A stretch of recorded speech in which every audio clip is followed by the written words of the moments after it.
Salut à tous les lampions, c'est Antoine sur la chaîne de Kyoryu et aujourd'hui on est là pour pas le sujet de la vidéo tout de suite. Regardez-moi ce beau décor, c'est incroyable. Attendez, je me pousse. Tadam! On a un nouveau petit espace pour le rangement chez Kyoryu. Voilà, là vous pouvez voir toutes les displays.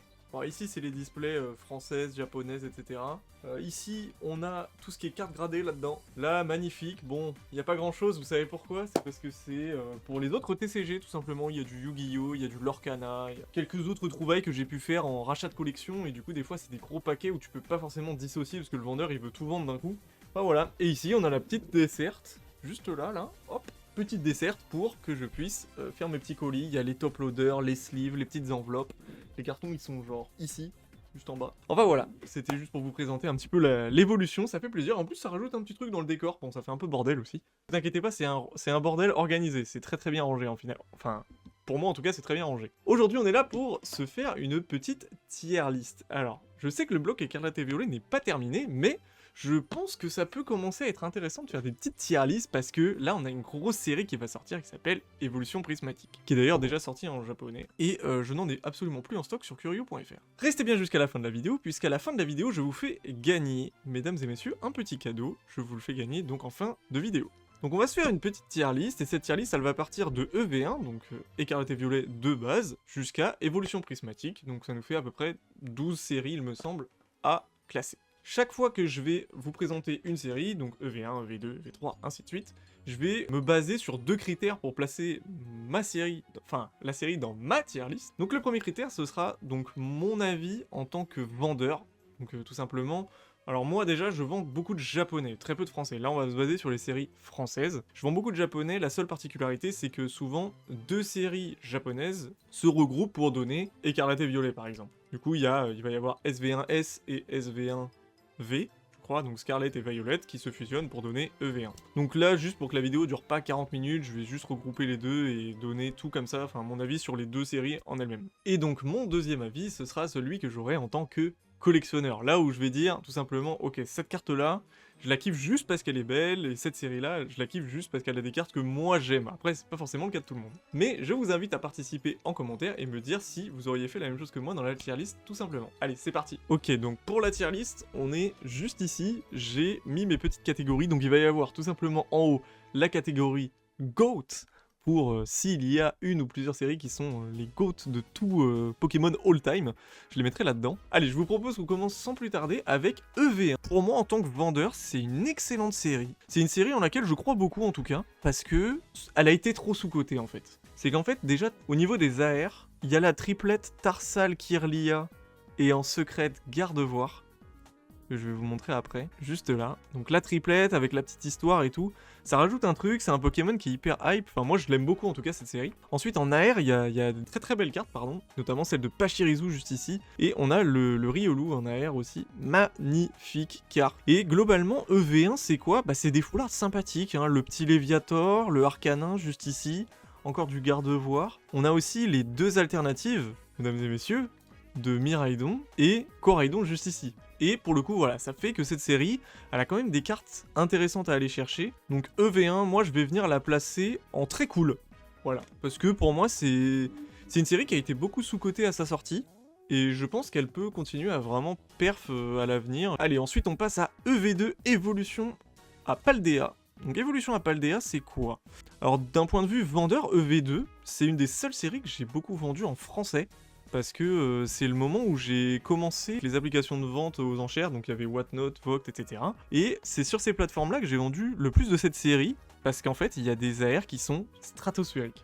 Les gars, on a la Raichu, magnifique, la Magirève en AR, incroyable, Scarino, un de mes Pokémon préférés, donc trop content qu'il soit représenté dans cette série. Pour le coup, c'est franchement une série qui déconne pas du tout. Moi, ce que j'ai beaucoup apprécié dans cette série également, c'est qu'elle représente beaucoup les starters. Donc on a Miascarade, Flamigator et Palmaval, et elles y sont toutes en SAR, et ça c'est très cool parce que du coup on les retrouve en SAR ici, le Flamigator qui est juste là, et la Palmaval qui est juste là. Et en général, des séries qui tournent autour des starters, c'est des séries, tu vois, qui restent quand même un petit peu hype par la suite. Et moi, globalement, c'est une série que j'ai vraiment kiffé ouvrir. Et d'ailleurs, je crois qu'on a récupéré quasiment toutes les AR, il nous en manque assez peu. Donc d'un point de vue collectionneur, moi, c'est vraiment une série que j'ai adoré parce que, bah, justement, voilà, avec les starters, hein, où tu as les 3 stades d'évolution à chaque fois, ça fait déjà 9 cartes sympathiques. En AR, franchement, il n'y a pas trop de flop, hein. Enfin bref, dans l'idée, cette série, moi j'ai vraiment kiffé, le Tyrannosif, très très majestueux. Donc cette série-là, je vais la mettre à côté de... Je pense que je vais même la mettre dans Incroyable. Rapport qualité-prix, la série, j'ai trop kiffé ouvrir cette série. Et en plus, j'ai même pas montré le magnifique Magikarp, les gars. Il est où? Les gars, cette carte, elle est ouf. J'adore cette carte, avec le Léviator ici, là. Je sais pas si vous le voyez, là, il y a sa tête. Pour ceux qui connaissent pas cette carte, magnifique, un petit peu caché. Donc pour moi, EV2, c'est incroyable. Allez, on passe à EV3. Alors EV3, d'un point de vue vente, je vais me baser moi du coup sur la série japonaise, donc SV3. C'est une super série parce que il y a des belles AR, notamment celle de Cisaiox, il y a celle du Fenard qui est, je pense, dans mon top 3 de mes AR préféré all time, de toutes séries confondues. Et après, bah, on va pas se mentir les gars, c'est une série à Dracofeu. Hein. Donc d'un point de vue vendeur, les séries à Dracofeu, je vais pas mentir, c'est quand même rarement des flops quoi. Après moi, d'un point de vue perso et purement collection, la série je l'ai pas trouvée incroyable non plus, genre... Elle est bien mais sans plus pour moi, c'est vraiment juste les Dracofeu qui font que cette série elle a été vraiment hype et qu'elle commence aujourd'hui à pop-off un petit peu. Donc pour moi, EV3, ça va être dans très cool, avec EV1. Juste parce que, bon bah voilà, c'est une série qui a des très très belles AR comme EV1. Globalement, je la note de la même manière. Là, on enchaîne les gars avec un gros morceau, puisqu'on va attaquer sur 151. Alors 151, d'un point de vue vendeur, les gars, bah... Voilà, je vais pas vous faire un dessin, c'est un carton plein. Alors on peut ne pas aimer le nouveau style des ex, les styles récents, etc. Mais il faut avouer que voilà, sur toutes les AR, y a aucun flop quoi. Enfin moi j'aime beaucoup ces cartes là et le récent sur cette série je trouve qu'ils ont vraiment assuré.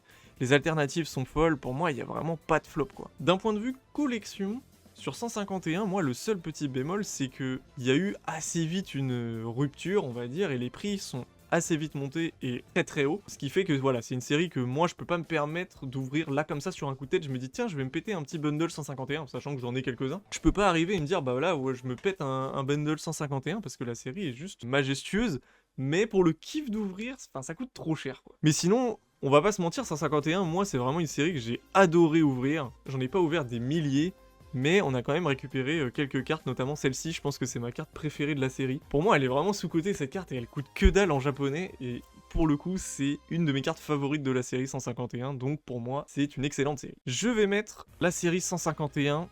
Les gars, je sais que c'est un peu mainstream et que tout le monde va penser pareil, mais je vais la mettre en GOAT. Désolé à ceux qui ont trouvé que 151 n'était pas... ne reflétait pas parfaitement le 151 premier Pokémon, et moi j'ai vraiment adoré cette série. Allez, on enchaîne sur Faille Paradox. Je vais regarder rapidement toutes les cartes qu'on a. Alors, Faille Paradox, c'est là où on commence à avoir du temps futur, du temps passé. Et ça, moi, j'avoue que c'est un truc sur les cartes Pokémon où j'ai pas été un énorme fan. Alors, on va retrouver beaucoup d'AR que j'affectionne tout particulièrement, comme celle de Magby, comme celle de Stalgamin. J'aime beaucoup celle de Babimanta aussi. Et le petit statistique ici sur le Voltoutou, incroyable. On a aussi cette magnifique AR de Groudon. Et ça, c'est une de mes cartes préférées du bloc écarlate et violet, mais c'est vrai que d'un point de vue vendeur, voilà, notamment sur le japonais, il y a que quelques cartes qui vont ressortir, et toutes ces alternatives, notamment Rugilune ou le Altaria X juste ici. Après c'est vrai que moi d'un point de vue vente, c'est une série que j'ai pas mal vendue, mais c'est pas non plus un truc astronomique. Je trouve qu'en japonais la série est bien découpée et les deux séries se valent, mais c'est vrai que je mettrais pas cette série sur un piédestal non plus, et si je dois parler de cette série sur un point de vue on va dire collection, bon bah voilà, des AR sympathiques, le Groudon très cool, j'aime beaucoup cette carte d'Yveltal aussi. Voilà, moi sur la collection, en plus j'ai pas chopé les meilleures cartes dans cette série. Pour moi, Faille Paradox, ça va juste être un cool.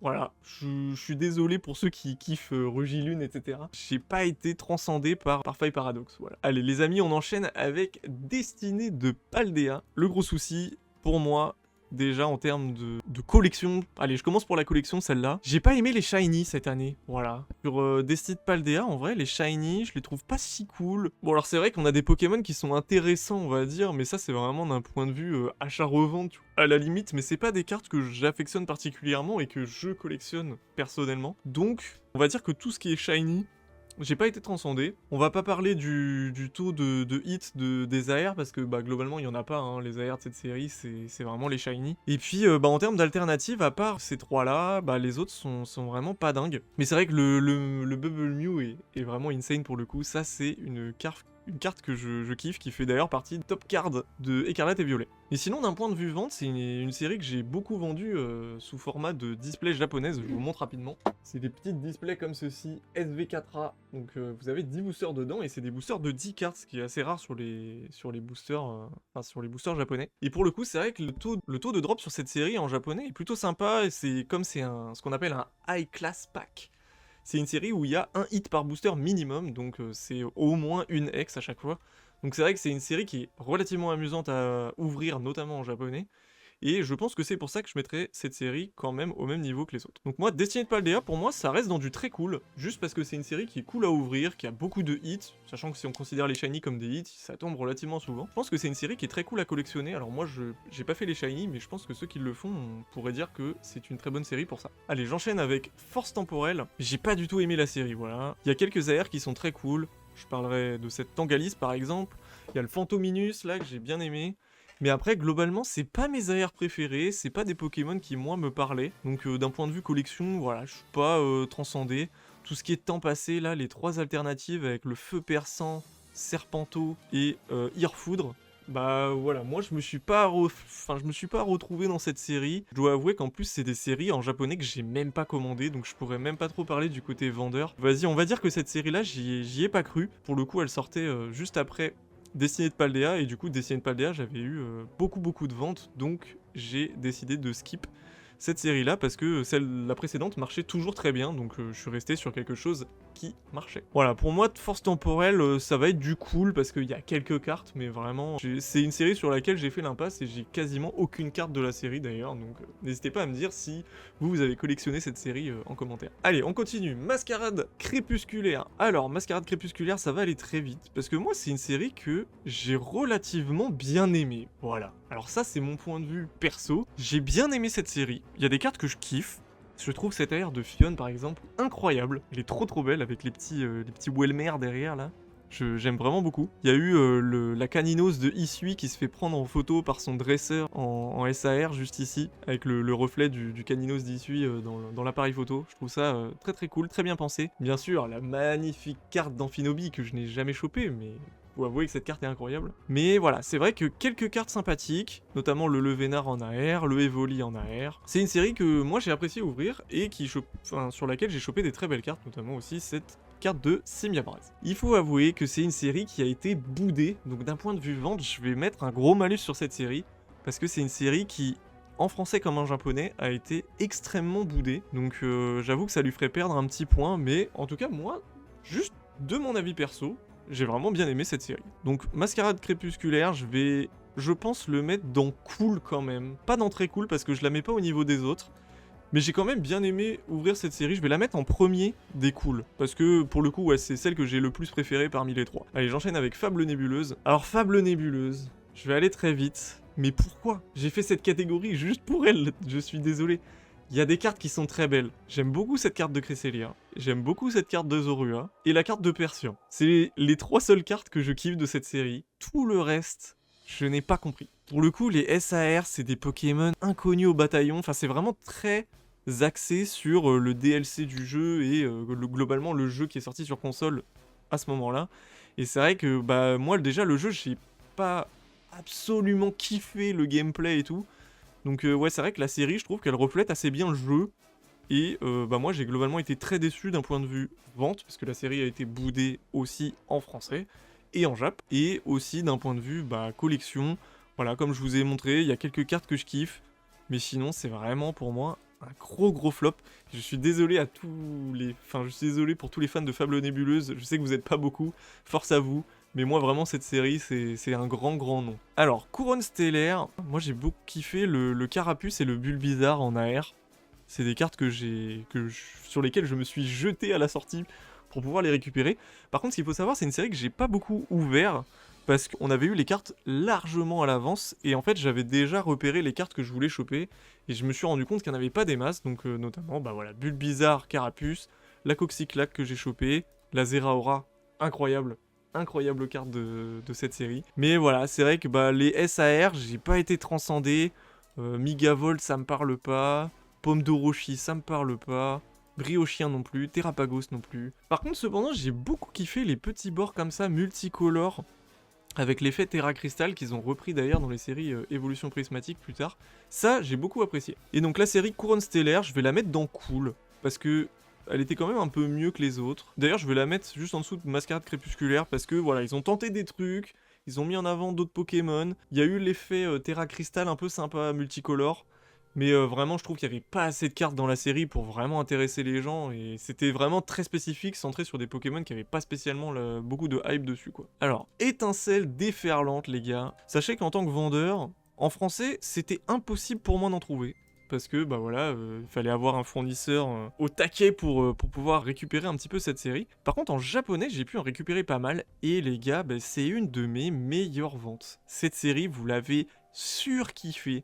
Il y a que des jolies cartes. Pour le coup, Latios, Créfollet, Créelf et Créfadek qui font partie de mes Pokémon préférés. J'étais trop content qu'il y ait enfin une belle AR d'un des trois. Voilà, après, que dire, hein, c'est une série avec des Pikachu, comme ce que je disais pour Flamme Obsidienne avec les Dracofeu. Enfin, les séries avec des Pikachu, c'est jamais des flops, regardez-moi ce banger. Les gars, j'aime beaucoup l'effet Terra Crystal, alors je sais que c'est un truc qui est un peu boudé, la petite couronne comme ça, il y a beaucoup de gens qui aiment pas ça.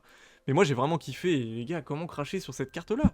Bilobellus, juste incroyable. Cette série-là, Étincelle déferlante, je pense que je vais la mettre dans incroyable. Pour le coup, un peu au-dessus d'Évolution de Paldea quand même, parce que j'ai vraiment beaucoup apprécié Étincelle déferlante, et j'ai l'impression que vous aussi. Et en dernier, donc elle n'est pas encore sortie en français, mais bon, on a déjà vu la totalité des cartes de la série, donc je vous ai pris la série en japonais pour Terrastal Festival.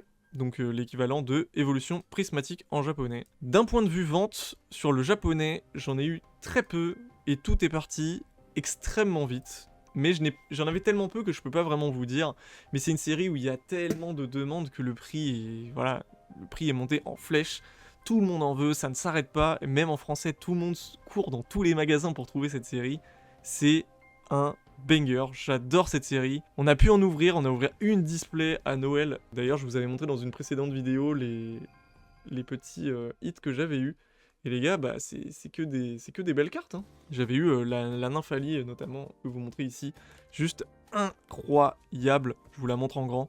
Cette carte-là, c'est vraiment ma carte préférée. Alors pourtant, mon Pokémon préféré, c'est Mentali, les gars. Mais je trouve que l'AR de Nymphalie, elle est juste magnifique, avec les petits rubans un peu roses et tout. Bon, ça fait très girly, mais je trouve la carte très très bien travaillée. Et que globalement, bah, dans cette série, ok, il y a beaucoup de réimpressions sur le reste des communes, etc. Mais franchement, les SAR, elles sont vraiment pas foutues de notre gueule. Il y a vraiment des très très belles cartes. Pour moi, cette série-là, les gars, c'est même au-dessus de 151. Je sais qu'il y a beaucoup de gens qui ont trouvé que c'était du resservi, du recuit, mais pour le coup, moi j'ai vraiment kiffé cette série, donc j'espère que c'est le cas pour vous aussi. Voilà les amis, j'ai fini ma tier list. Alors pour vous, je vous remonte rapidement. Alors ma tier list ressemble à ça, hein. En gros j'ai mis 151 Terrastal Festival, Fable Nébuleuse en pourquoi, et après le reste, n'hésitez pas à me dire en commentaire si vous êtes d'accord avec moi, et si vous trouvez que y a une série ou autre qui aurait mérité d'être un peu plus haut ou un peu plus bas.